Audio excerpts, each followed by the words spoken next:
please help me with this honor of welcoming our 2024 World Champion of Public Speaking, Luisa Montalvo. Thank you so much. Am I audible? You are audible. Where's my timer? That was my next question. I'm going to bring the timer up with you so that way you can see the timer. Let me find the timer first. It's Barack, yes? I think the timer could just raise their virtual hand and it should pin it for her. Oh, yeah. Could you raise your virtual? He has, yeah. You don't want it like this? Was this helpful? Because, Lisa, you're in a car, so I know it's tougher for you. That's correct. Hang on, let me see.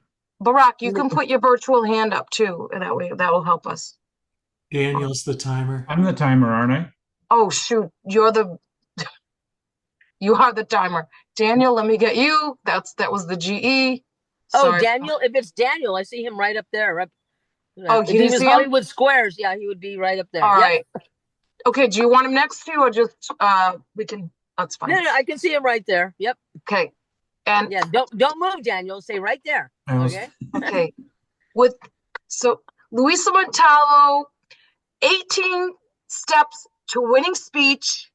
18 steps to winning speech, Luisa Montalvo. Excellent. Thank you so much. I appreciate it. Thank you again, Sherry, for the invite. I'm not sure. I've given this speech a couple of times. So if you've already heard this, hopefully I'm going to say something different where you actually learn something new. Now, on the time, would you be able to tell me, Daniel, what you've got down for my time? I've got 30 minutes, so I've got it set for 20 to 30 minutes. So green at 20 and yellow at 25. Okay, great. I'll try to hit the 20 mark. That way, if there's any questions from anybody that's competing, or we can go ahead and go from there. Sherry, I'm not sure what the agenda was, where it was my speech. There's 10 minutes Q&A, Louisa. There's 10 minutes Q&A allowed as well. So, Daniel, 20 minutes and then like 25. We don't want to cut her short either. So, So and then after that are the two speakers or the two. Yeah, the two speakers. Yep, they're both in the contests. Yes. Excellent. Okay, so here we go. And I'm glad this meeting is being recorded because if I talk a little fast and you can't write as fast as I can talk, then you can go ahead and possibly get a copy of the recording and go from there. But these are 18 steps, and actually I wrote this agenda probably back in 2018. When I had watched and sat and went through all the old YouTube videos of the past winners. And so here's my interpretation of what I think the judges are looking for. And when I say my interpretation, it's because I have lost over 40 contests. So let me just put that into perspective. When you lose over 40 contests, you kind of start to go back and say, okay, what am I missing? What am I doing wrong? And we'll talk about that here in a minute. So 18 steps, how to write a winning speech. Number one, and it's not even number one, it's like negative number one. You have to ask yourself, why are you doing this? Why are you competing? Is it because the president says, hey, we don't have anybody else to represent the club, get on stage, write a speech, let's go? Or is it because it's something you're really passionate about? And it's actually a goal that you have. So ask yourself, and that's going to tell you just how serious you are about getting to the world stage. Now, this doesn't just pertain to Toastmasters and speaking. If you've got a goal of having the nicest car or the best relationship or the perfect family, or whatever it is, ask yourself, how much time are you willing to put into it? And that's going to give you the results of where you stand with that project. So first of all, ask yourself, how serious are you about this? How much time are you willing to invest? Number one, relatable to all and know your audience. You see, in 2019, I went up there and I gave a speech that was basically just for the people from the United States. And I made the error of not making it a global message. I'm not sure if the entire world deals with racism, but I used a lot of different little quotes and sayings that possibly only people from the United States would know. So if you're going to go and your goal is to make it to the world stage in the international speech contest, then make sure that this is a global message. And I'm going to tell you right now, if you use an emotion on a global message, guess what? I don't care where you're from. Emotions, that's the ticket right there. Number 2. Okay, Luisa, you know, I go to sit at my desk or I go to my computer and I know I have to write a speech, but as soon as I sit down, I can't think of anything. What do I do? Well, here it is. Here's the trick. You know why you can't do anything? You know why they say writers have writer's block? It's because when I was a kid, I remember going to my room and it was a mess. I was a messy kid. And I would start to clean up. And then my mom would say, Luisa, you need to hurry up and clean up this room. Well, you know, as soon as she told me I had to do it, guess what? I didn't want to do it. And that's what it is. You tell yourself, I have to write a speech. I have to write a speech. And your brain is saying, we don't have to do anything. So how do you write a speech? How do you get an idea? Okay, so I'm driving to work or I'm driving somewhere and I'm headed to the grocery store and this guy cuts me off. I mean, I almost wreck. I am so emotional. I am upset. I am angry. Guess what I do? As soon as I pull into the parking lot of the store, I my phone, I go to my voice memo and I say, oh my gosh. And my phone is recording. And this is what you want. You want that raw emotion. So you hit record, you go, oh my gosh, this guy almost ran into me. I am so upset. Didn't he see I had my blinker? And I don't know what to do. I'm just so upset. And you stop recording. Okay? Don't worry about it. Don't think about it doing anything. You're going through the store, you're doing whatever. Guess what? 3 days later, I'm going back to the store because I forgot something very typical of me. And guess what? Somebody else almost cuts me off in the same spot. Are you serious? I grabbed my phone again. You're not going to believe this. This happened the second time. What is wrong with people? Don't they know how to drive? I hit stop. I'm done. Third time I go back to the store, same thing. And I'm about to lose it when some gentleman says, ma'am, you know your blinker isn't working and you're in the wrong lane. Oh, what? Oh, this has been my fault? Oh my gosh, how embarrassing. I grabbed my phone. You're never going to believe this. All this time, I've been getting mad at everybody else. It was really my fault. How embarrassing. Stop recording. So what do you do at the end of the week or at the end of the month when you've gone and every time you go through an emotion, you can be upset, you can be happy, you can be sad, you can be mad, whatever emotion, grab your phone, hit it, and then go back after a week or two, listen to all your recordings, write them down, and the ones you think, yeah, I remember that was really upsetting. Here's where you start to write your speech because now you have substance.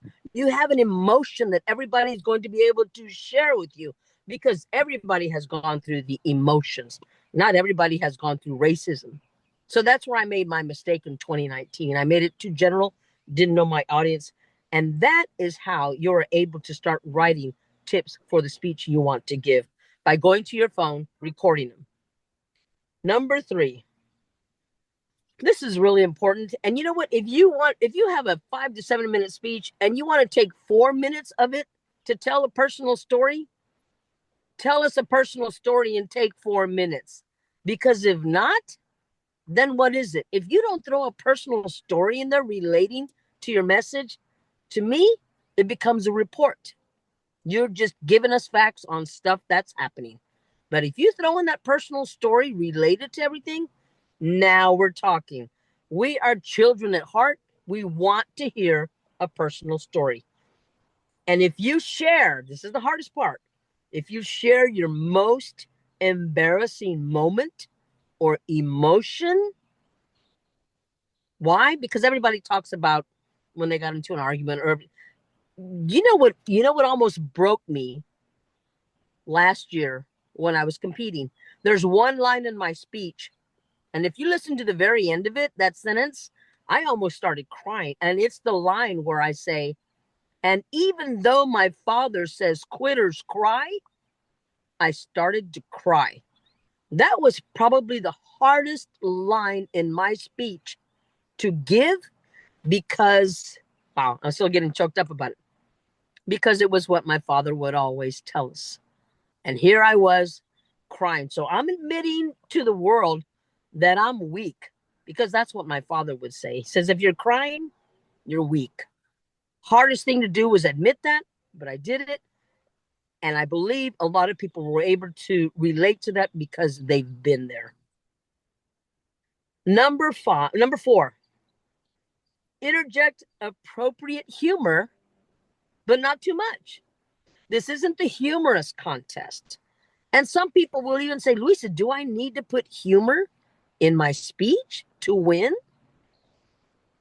I am going to say, if you put a little humor in it, it's good.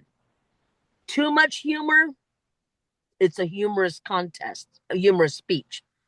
So just sprinkle it in there every now and then. I think it would be good. It doesn't have to have humor, but it helps. Number 5. I think this is one of my favorites because it tells the audience a lot. And it's have your introduction relate to your ending. Back 6 months ago in Anaheim, the first words I say are clear, and the last word I say is clear. So right then and there, my audience says, oh, this is the ending of her speech. So you don't leave the audience guessing. So try to have your intro relate to your ending. Number 6, the similar attention-grabbing intro and ending. Do you know how many people, and it's a question, do you know how many people will start a speech with, how many of you, oh my gosh, if I hear anybody else start a speech with a question, how many of you, you know what, it's a lot of us, or it's none of us, or it's some of us. But it's the same introduction every single time. I'm like, stop, get away from that. And you know what? I believe I'm doing another presentation here in a couple of weeks, and I've already given one evaluation of different speeches. And it was this title for this one coming up is Wow Me. Wow me. Do something different. Don't do what everybody else does. If you're going to watch somebody else's videos, watch it so that you know what not to do. Don't try to emulate the speakers. We've already seen it. Give me something different. Give the audience something exciting, something different. So similar attention-grabbing intro, and you should have a attention-grabbing ending. If you do that, hey, extra point for you. Number 7, no bland topics. But if it's something that everyone talks about all the time, oh my gosh, please make it unique and interesting. You know, if I hear another speech about leadership, I think I'm going to go crazy. How many leaders do we need? And don't you need people following the leaders? Oh my gosh, I'm going crazy with this leadership stuff. Okay, just knock it out. Just do something different. Wow me. Okay. So, number 8 is my favorite. Oh my gosh. Slightly push the level of uncomfortable statements.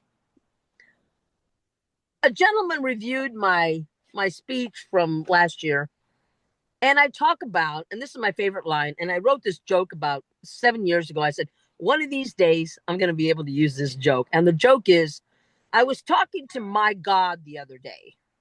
Oh, and I say my God because I don't want to offend some of you. I want to offend all of you. Oh my gosh. I wrote that joke, I don't know how many years ago. And do you know how many people told me, Luisa, you're on the world stage. Don't mention God. I said, but I'm mentioning my God, not your God. It's my God. Can I just do my God? Yes. Did I make some people a little uncomfortable? I hope so. Because then if I don't, guess what? I'm like everybody else. And I do not want to be compared to everybody else. You know what? When I get on stage, you know what I want people to say? Oh, shoot, it's Luisa. Oh my God. Are you ready? You ready? Let's see what she's going to say.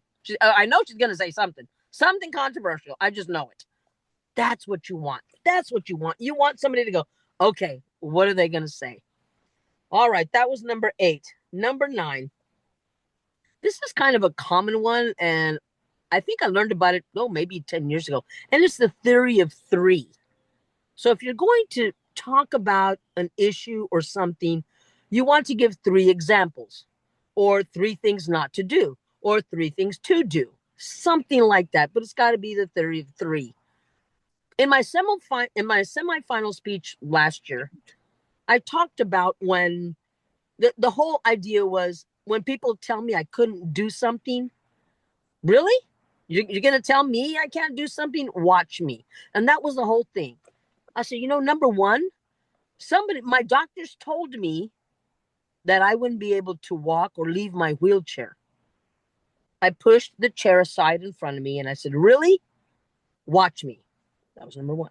Number 2, my adversaries say I can't shatter glass ceilings. Really? Watch me. That was number 2. My third one, my best friend says I can't cook. Really? No, she's right. I can't cook. But that's just it.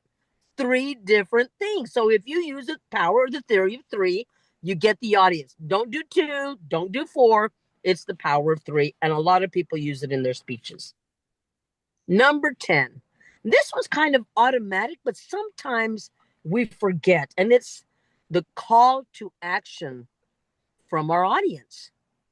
You see, we're getting up there. We're sharing our ideas. We're sharing how we feel. And that's it? No, we want the audience to be able to relate to us or agree with us or help us out. In my speech, I said, hey, you know what? You want to restart your life? Restart it. Restart it with me right now. Let's do it. Ready? Clear? Clear.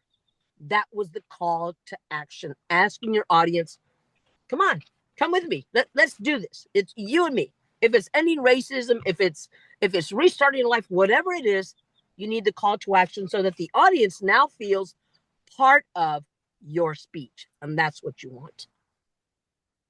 Number 11. Oh, in fact, oh my gosh, this is a treat. Hang on. I just happen to have this with me.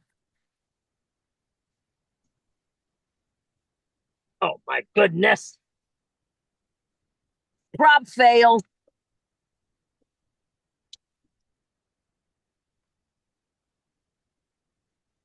Just broke my trophy.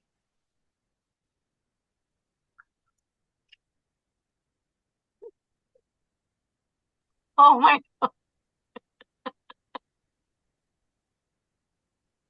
Okay, what was I on? 10, 11? 11. Oh, somebody's paying attention. Wow, credit for her. Okay, number 11, the question is, does this trophy make me look fat? You know what? It does, but I don't care. So what do you mean by that, Luisa? When you are going to give a speech, do you understand that while you walk on stage, you haven't said a single word yet? And the judges, guess what they've already done? They've already judged you. Do your clothes match? Are your shoes clean? Did you brush your teeth? Did you brush your hair? Does everything?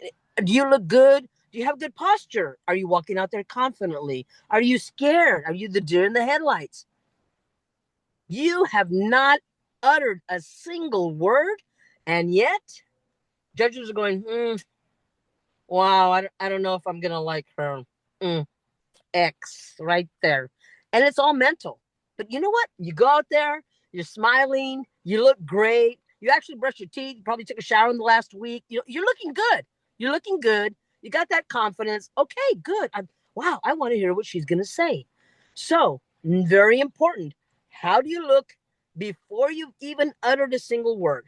Do you exude confidence? Do you look good? I hope you do, because does this trophy make me look fat? Like I said, I don't care. It does, yes. But hey, there you go. Number 12, props. Do I need to use props? I don't know. Do you? Is there a part in your speech when you can use a prop? Now, my semifinal was about me learning to play drums, because when I was 12 years old, the band director said, Luisa, you can't play drums. You're too short and you're a girl. So that was my whole speech. So at the age of 64, I went out and bought a drum set because I thought, wait a minute. Well, my niece is playing a drum. She's short. But why can't I? And she's a girl. Why can't I play the drum? So I went and bought a set of drums for myself. So somebody said, hey, you ought to take a whole drum set onto stage with you. Are you nuts? Do I really need a whole drum set on the stage with me? Is my audience not that in tune that I've got drumsticks and I'm tapping them together that, hey, guess what? It's a drum. There you go. So if you're going to use props, go ahead and use props. Don't let them take away from what your meaning or message is. Don't let them overpower the speech. If it's actually going to be something that's going to help your presentation, by all means, go ahead. Small props, not too many. And a really important thing is, and I messed this up in 2019, don't go throwing your props all over the floor and leave them there. That's what I did in 2019. And some of these OCD people, and that's okay, it probably would have bothered me too, but I just left props thrown all over the floor. Very messy, Luisa, very messy. So keep your props hidden until you need them in your speech, and pick up your props and put them away nicely when you're done. That's just me. Do what you want to do. And we'll talk about that in a minute too. Number 13. This is the easiest one. Why? Because of Zoom and COVID. And what is it? Present your speech to as many clubs as you can around the world. And you will be surprised at the evaluations you get, because you are getting now perspectives from people all around the world, not just your club. You know what? Don't present to your family and friends. You know why? You know what they tell you? Oh, Luisa, that was, oh, wow, you were wonderful. You're not growing. When people tell you, oh, you're great, it's awesome, that does nothing. Tell me how I need to get better. What do I need to do? So, you know what? Hey, you really, really want to know what you're doing wrong? Go and ask somebody who doesn't like you. Ask them to evaluate your speech. They're going to tell you what you're doing wrong, and they're not going to hold back. And you know what? There's going to be some truth to it, and we'll get to that in a minute. If, like I said, people told me, Luisa, don't mention God. You're going to blow it. And I said, you know what? If I blow it, guess what? I'll come back next year and I'll try again. So I was willing to do that. Why? Because I needed to be true to myself. You know, my mom would say, Luisa, you can ask everybody. They're all going to give you the best advice in the world. But in the end, you know what you're going to do? You're going to do what you want to do. That's exactly what I did. People told me, don't mention God. I mentioned him 8 times in my speech. I was true to myself. Luckily, I guess I did everything else right, because they let that part slide. And like I said, I've got the trophy to prove it. So please be true to yourself. I think that's more important than anything else. Oh my gosh. Number 14. I cannot express this enough. Keep your speech to 6 minutes. Do you realize that 6 months ago, 8 people on stage at the finals level, did you know 2 of them were disqualified for time? They went and spoke for 7 minutes and 32 seconds. One gentleman that got up there and was hilarious. I didn't know he'd gone over time, and I said, he's going to win. He's got first place. But you know what happens when you start your audience laughing? You can't tell them, hey, be quiet. What I'm going to say next is funnier, and you're eating up my time. You can't tell your audience that. If your audience wants to laugh, guess what? Your audience is going to laugh. So please Keep your speech to 6 minutes, and that gives you a minute and a half grace. So there is no excuse for you to go over time. It really hurt me knowing those people got all the way to the final stage and gave it away. Absolutely gave it away. Number 15, eye contacts, eye contact, hand gestures, voice inflections. And I hope I don't offend anybody here. No, it's okay. I'm kidding. I've got the trophy already. So no, but seriously, I hope I don't offend anybody here. Please enunciate. If English is not your first language, even if it is, enunciate, because the last thing you want to do is have the perfect speech and then nobody understands you. You know, I got my iPhone, and there's a little button, there's a little record button.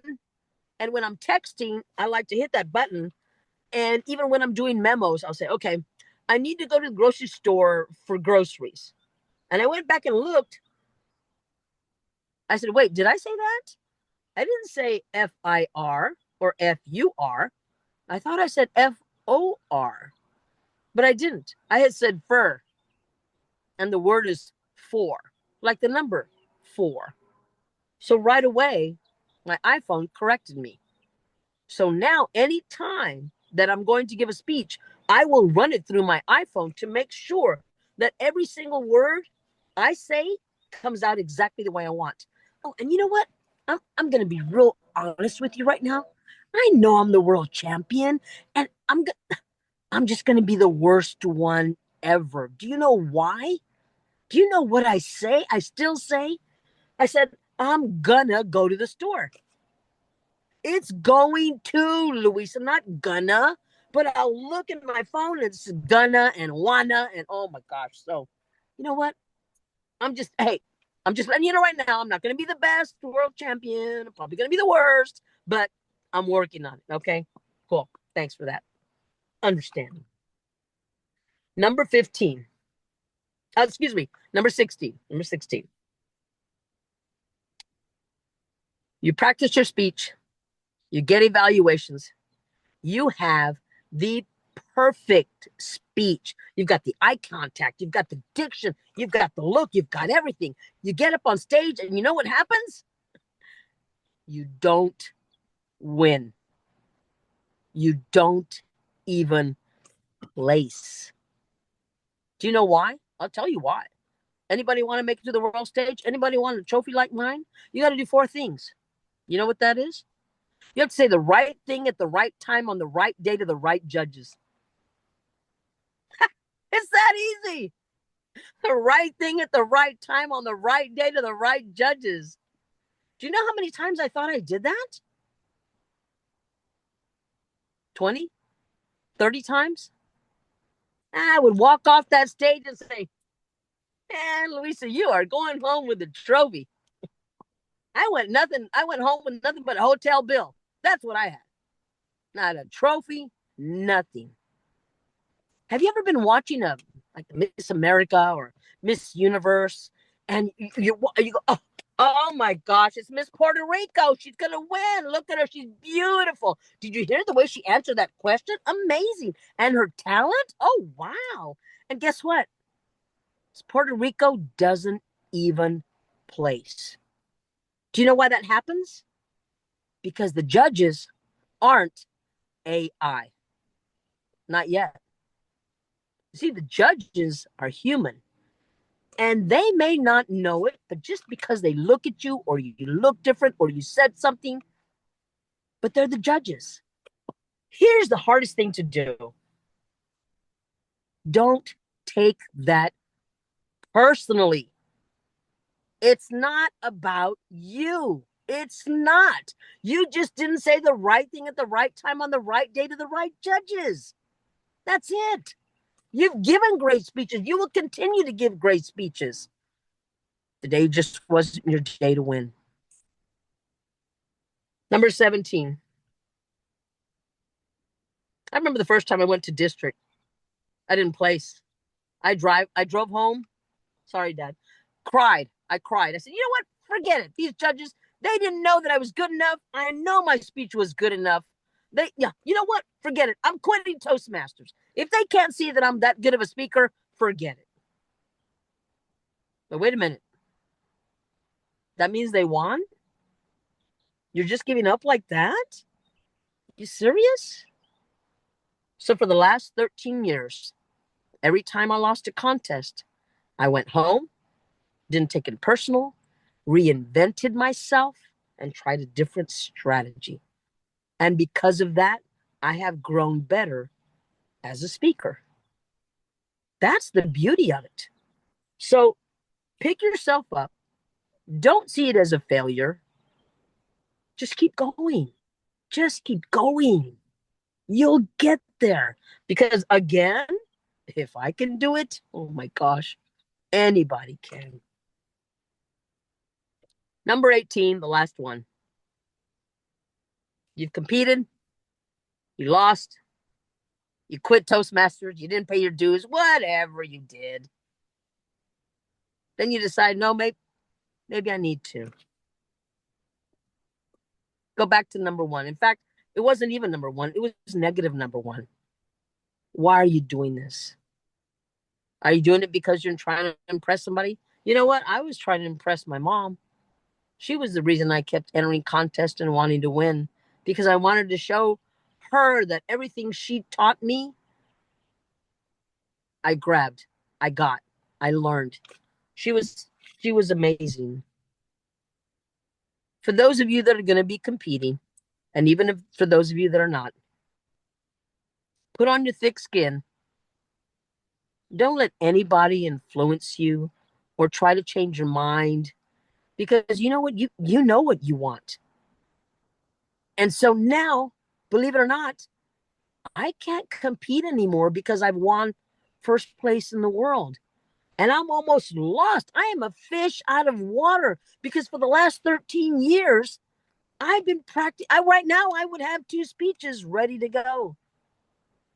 So why stay? Why should I stay? You know why I stay? It's the Toastmaster family. And I tell you what, speaking to you guys, speaking to people around the world, this organization is so awesome and unique because we care about each other. I have yet, listen, I have yet in the last 13 years to meet one person come up and tell me they didn't want me to succeed. Not one. In 13 years.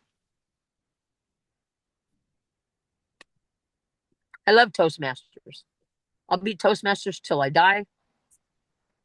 I hope that whatever you think you're going to get out of Toastmasters, you'll get it and more. Again, thank you so much for the invite. I hope these tips will help you. I'm here to listen. If anybody needs any kind of guidance or help, I'm here. Because you know what? When people say, wow, Luisa, you've made it to the top of the mountain, I don't see it that way, because the top of the mountain means there's only room for one person. And there's room for everybody. For me, it's a plateau. Do you know how many people helped me get to where I got? They turned around and they helped me up to that plateau. And so now I am here on that plateau with all these other champions, turning around and looking to see who needs help up. It's a plateau. And we have different plateaus. I've got a plateau for my spay and neuter for the dogs. I've got a plateau for my personal life. I've got a plateau for Toastmasters. We just keep going up. We just keep going up. Again, thank you for the invite.